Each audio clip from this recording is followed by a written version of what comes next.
Hi, Dr. Ahadian here. I wanted to discuss the relationship between guilt and obsessive compulsive disorder and obsessive preoccupations with behaviors related to perfectionistic problematic relationships with regard to making decisions and then ultimately not being able to achieve happiness. One of the issues related to the obsessive behaviors and perfectionistic behavior,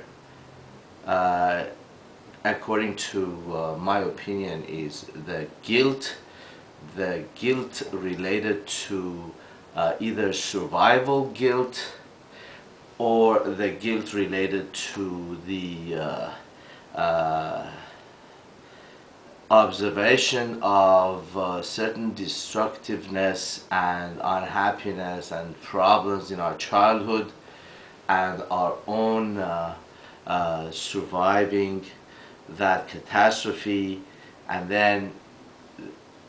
related issues with regard to unconscious mechanisms that drive us not to feel happy and not to be productive and not to be able to make decisions, and also obsessiveness basically with regard to going ahead in our lives. Now, the reason that these problems could happen is basically the guilt related to the childhood losses. For example, a child seeing her sister or her brother or her mother being very depressed, being very isolated, being very pressured, very frustrated, and unconsciously feeling responsible for that, and then growing up trying to be happy, however becoming very picky, not being able to make a decision, want to go and get to a vacation, but then look around until he or she wants to get the best deal with the least amount of money to spend, and then ultimately not being able to get any reservation, not be able to get on a vacation. And ultimately this process shows itself that by being particular, by being very obsessive about making decisions, even though we think that, oh, we are looking to find the best deal with the least price, ultimately the end result is not being able to enjoy our lives, not being able to make that vacation, not being able to buy that thing that we like, because we have to be afraid that if we buy it $1 more than somebody would tell us, oh, you bought that $1 more than I did, and then we feel bad, and then we feel that we have been taken by that, and then we feel that we're not smart enough, so we haven't made a good decision, and therefore not making that decision to buy that thing even for $1 more. Now, the mechanism of action and the end result for all of that is not enjoying our lives. Basically, then the guilt is dealing and is preventing that to happen. Now, one of the ways to deal with this guilt, it's very difficult and has a lot of connotation and psychoanalytic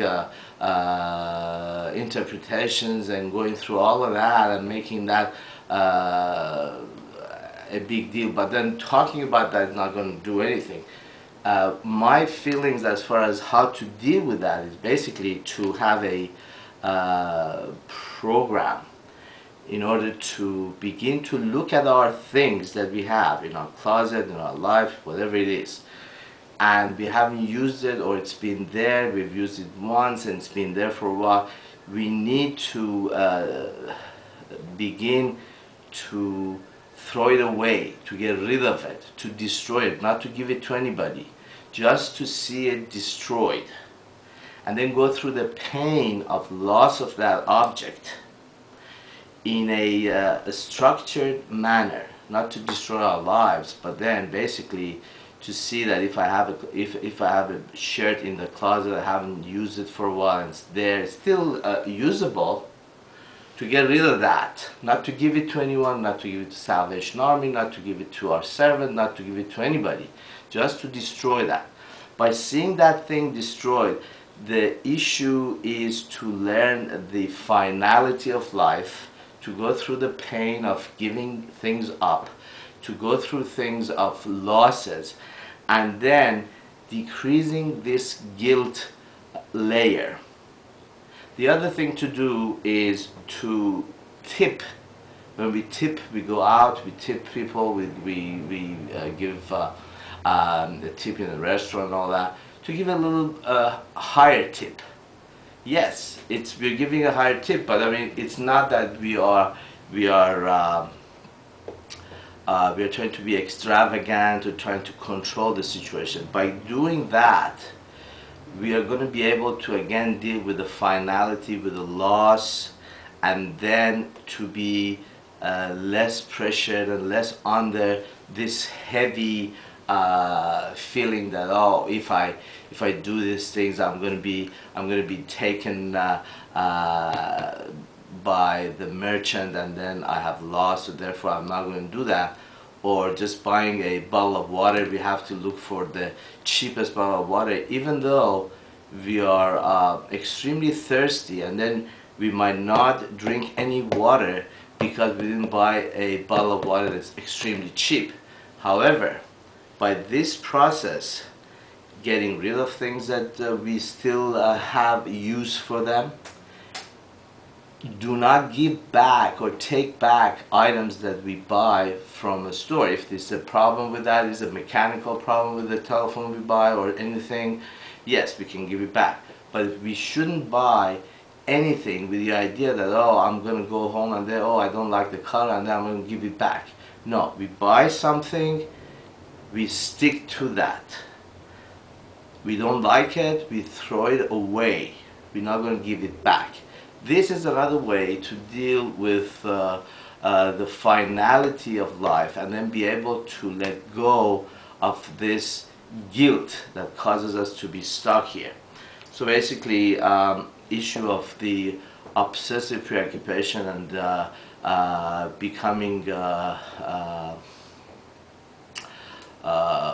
perfectionistic is one of the ways, it's not the only one of the ways that we are dealing with our guilt, by which we do not get what we want because we are very perfectionistic, and we think so much about something that we don't make a decision about something that we could have fun with it, and then the ultimate result is guilt has prevailed and we haven't been happy in our lives. So that's the process, and I hope to talk to you guys about that more in the future. Thanks.